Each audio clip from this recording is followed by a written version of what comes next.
Welcome to Sprott Media. I'm Albert Liu, joined once again by Rick Rule, President CEO of Sprott U.S. Holdings. Rick, thanks for joining me again. How are you doing? Albert, always a pleasure. I'm doing well considering the turmoil that the world is in, like yourself, working from home, which I must say is not all bad. That's I right. feel, I feel bad for billions of people around the world who are suffering. I must say, other than thinking about them, I'm not one of them. Right. Yeah, we're fortunate to be able to continue doing what we love and continue to be paid for doing it. That is for sure. Rick, we started earlier this week a series that is basically an investor's primer in natural resource investing. We covered gold. I think we covered a lot of ground in that video. Anyone who wants to catch up on that can click the link here to go back to watch that video. Today, we want to talk about silver, Rick. And I guess before you launch into the primer, I want to say from my own standpoint, I've learned over the years that investing in silver is very much different than investing in gold. So with that, why don't you lead the investors through this topic? Well, I think that's a great way to start. And I think for everybody's records, we should note that today's call is taking place on April 2nd, 2020. One of the things about these videos, Albert, is that they hang around on the web for years. People need to pay attention to when the information that they gather was presented because things change, particularly as you note in silver. Silver is extraordinarily volatile as a commodity, and the stocks are even more volatile. Not surprisingly, our customers don't seem to mind upside volatility, but they don't like downside volatility very much, which is why the primer is useful. It's also useful because I think over time, it's fair to say that Sprott itself has become a brand name for silver investment and speculation. We manage billions of dollars in physical silver and lots and lots and lots of silver stock on behalf of hundreds of thousands of investors worldwide.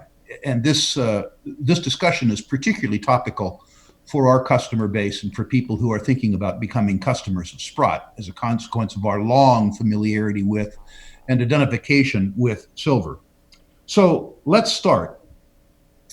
Silver, at the beginning of the discussion, is unusual in that it is both a precious metal and an industrial material. And the market for silver and silver's utility to investors and speculators is a consequence of both of those phenomena. In terms of markets, precious metals markets are almost always led by gold. In my experience in the last 45 years in the business, which we've discussed in the past, gold moves first because it moves based on fear. When when the bull market is underway, silver moves later than gold. It's more triggered, I would suspect, both by the momentum established by gold, but also by virtue of the fact that the unit cost of silver is so much lower than gold. It's been called, as an example, poor man's gold. And particularly in South Asia, Bangladesh, Pakistan, India, and Sri Lanka, silver has been regarded for centuries as both a medium of exchange and a store of value. That is to say, a real money. And in those economies, the fact that the small unit price relative to gold exists is one of the things that gives it utility.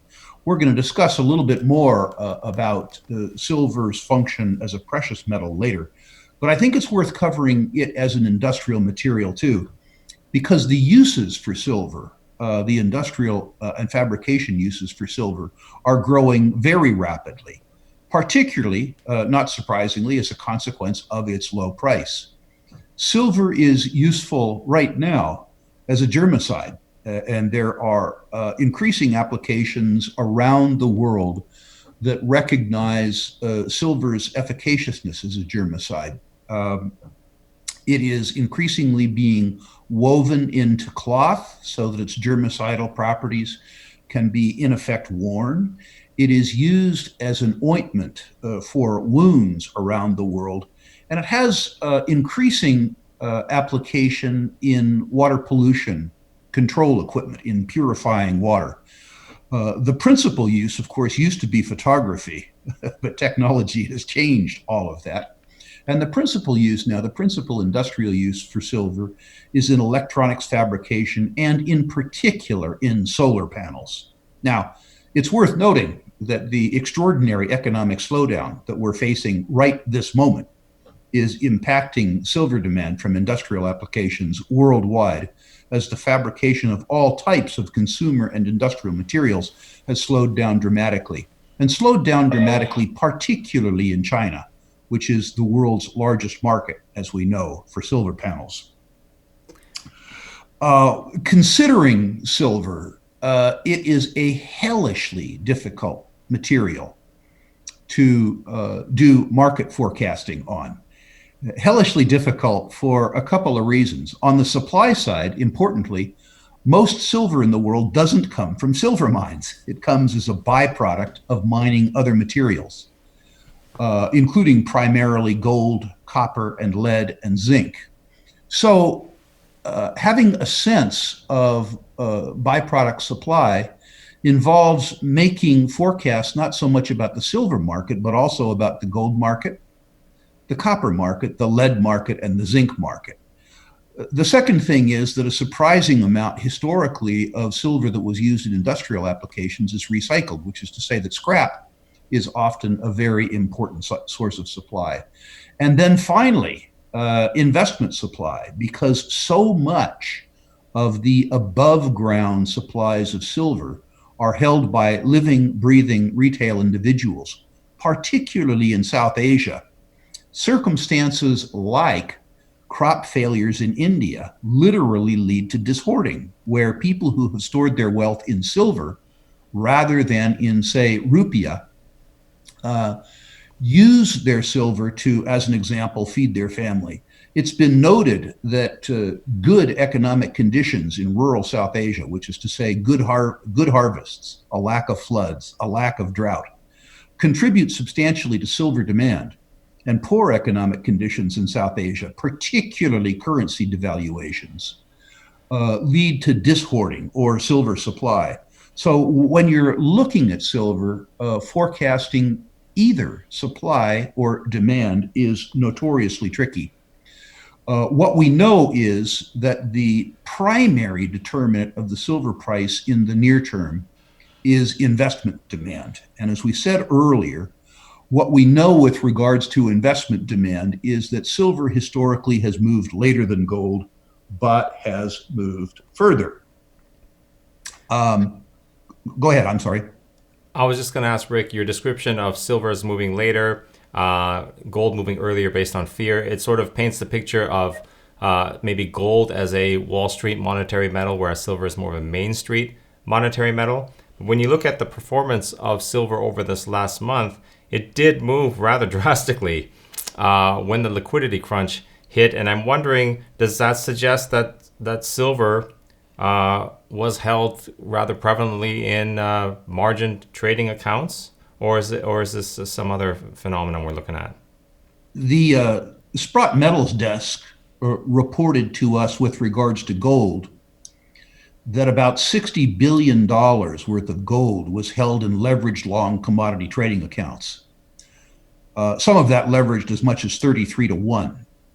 We don't have the same figures for silver, but given the volatility inherent in silver, one can assume that the leveraged long positions in commodity trading accounts for silver were as large or larger than they were for gold.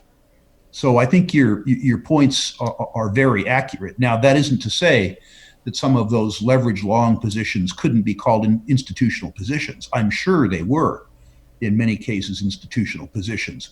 But it isn't the sort of traditional holder that one would have looked at, people who own either gold or silver as an investment position.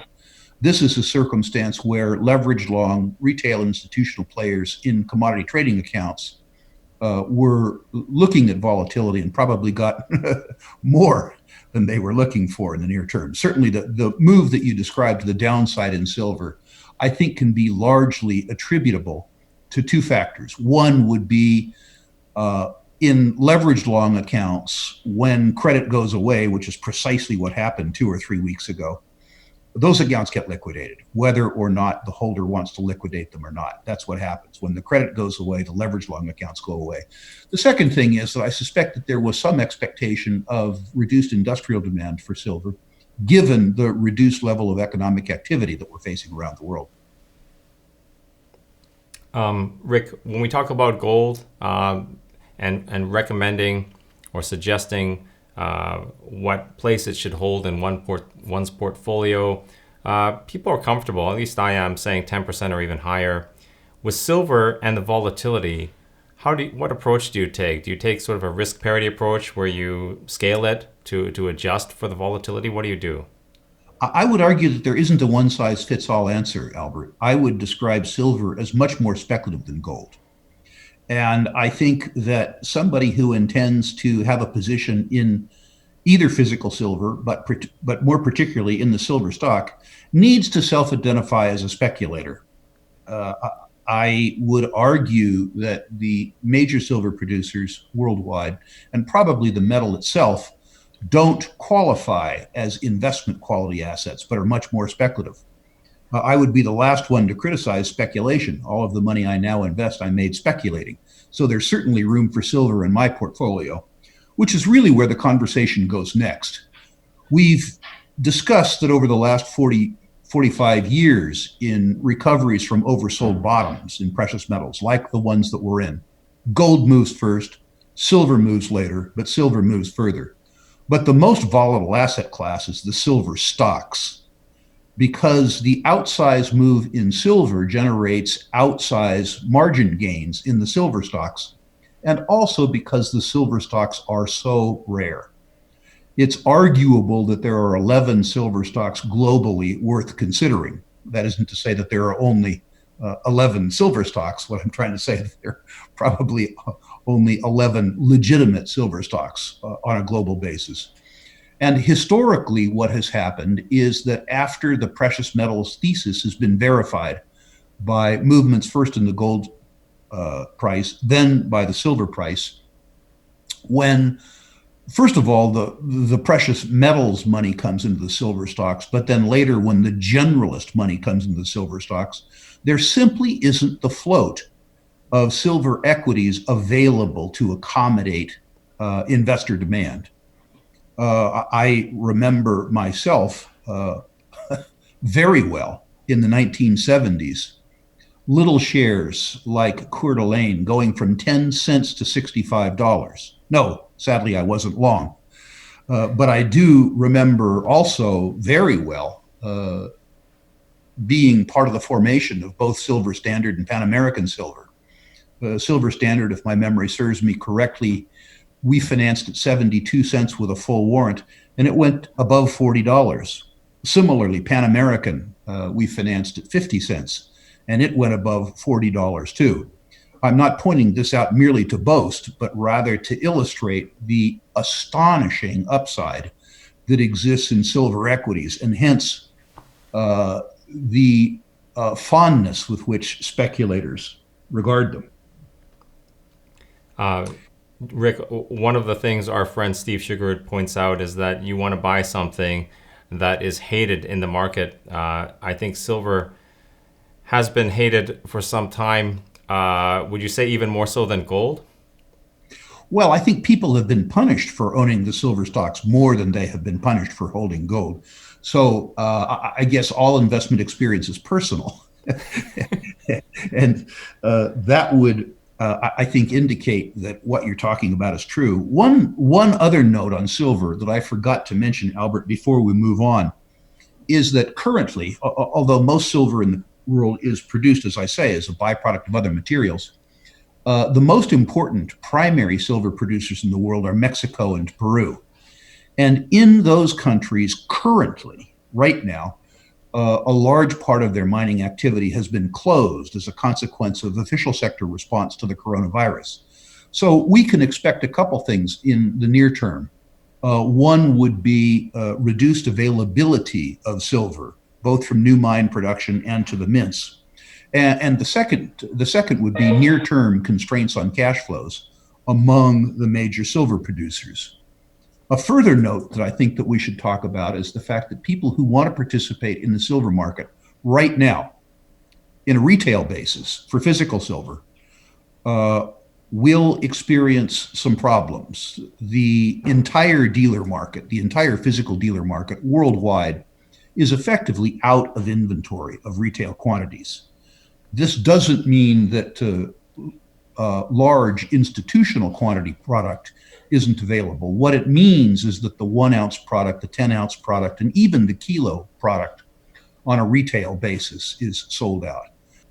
So it's worthy to note that people who want to be involved in the physical silver market in the very near term will experience some difficulty with that. I've never before in my life seen a circumstance where the dealers are buying back retail physical silver product at a substantial premium to spot so that they can resell it at an even higher premium to spot. This says something about the nervousness that people have with regards to the current economy, I think, and their increasing fondness for precious metals, both gold and silver, in a circumstance where faith in other investment and savings products is weak. So, in evaluating one's own suitability for this, the first question you have to ask yourself is: Are you willing to speculate? That is, are you willing to lose the money that you lay out? What are the next questions that someone considering speculating in silver and silver stocks should ask themselves? I think the second question, and it's different than risk, is how prepared are you psychologically for volatility? Because the silver market is notoriously volatile, even notoriously volatile intraday. And if you are the type of person who is emotionally unsuited to volatility, what will inevitably happen is that the market will take advantage of you. If, by contrast, you are both financially and psychologically capable of dealing with volatility, or in fact are skilled enough to use volatility in your favor, silver is a perfect market. So an example of that, Rick, would be watching the price get cut in half and buying more? Absolutely. If you have the courage to do that. Or, as an example, if you wanted to be in the high quality silver stocks, if, as an example, the near-term production shutdowns in Peru and Mexico constrained their free cash flow for a quarter, and the quarters that came out were bad quarters, and the market overreacted to that, a good speculator would use that volatility and that information, knowing that the shutdowns were other than permanent, in other words, were temporary, and use that price weakness to buy a bigger position rather than being shaken out of their existing position. If you don't have the psychological training and psychological strength to handle that volatility, I would suggest that you stay out of the silver market. I don't want the takeaway from this to be out of the silver market, because traditionally investors in precious metals equities over the course of a precious metals bull market do extraordinarily well in the high quality silver stocks. But it's also true that in every circumstance, their patience and faith gets tested. And that will happen this time for sure. You make an interesting point about these producers that may have their operations shut down for a while.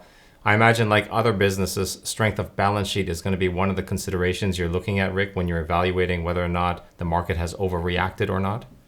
Yes, absolutely. Balance sheet strength, and simply the ability of the management team to make intelligent decisions over time. You're looking for management teams that have been disciplined in terms of what they've put into production, and management teams that have run solvent and low-cost operations. So during periods of time when there is an oversupply of silver, they maintain solvency. It's important to note, Albert, that if, as I believe, we're entering a period of reduced economic activity, ironically, we should see increasing reduction in silver production. It makes certain sense to me that if demand for lead and demand for zinc and demand for copper in particular falters as a consequence of a global economic slowdown, that byproduct silver production, which is often over 70% of primary silver production, will in fact falter. It's also worth noting in the very, very near term that the shortage of physical silver in retail quantities will be impacted because the COVID virus has shut down almost all of the major refining capacity worldwide. The ability of the refining industry and the banking industry to deliver retail silver to the market is really constrained because precious metals refineries around the world are shut down as a consequence of government action around the COVID virus. Rick, and I can't help but looking at this way from a global macro standpoint. If you look at the silver price now, hovering around 1450, that's a price that was available in 2008. And part of what goes into the dollar price of silver, gold, and everything is the amount of money in circulation. And if you think of all of the nonsense that's occurred between 2008 and now, the idea that you could go back and buy silver at a price that was, I don't know, February 2008 is almost like having a time machine. So from that standpoint, it certainly looks like a very good time to buy, considering we're looking at possibly 10 trillion or more increase in the balance sheet of the Federal Reserve. So before we conclude here, Rick, do you have any parting thoughts for the speculator? Well, the important parting thoughts is that the impetus for this call came about from grading well over 3,000 portfolios for speculators who submitted them to us and looking at portfolios from existing clients at Sprott. The truth is that there's a very small population of silver stocks that are investable. And the most important part of speculating in silver companies is, in fact, stock selection.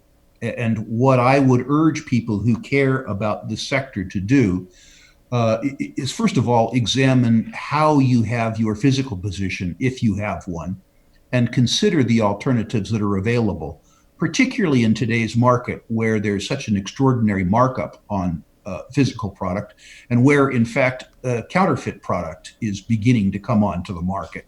And then secondly, when you look at your silver stock portfolio, you really, really, really need to practice stock selection.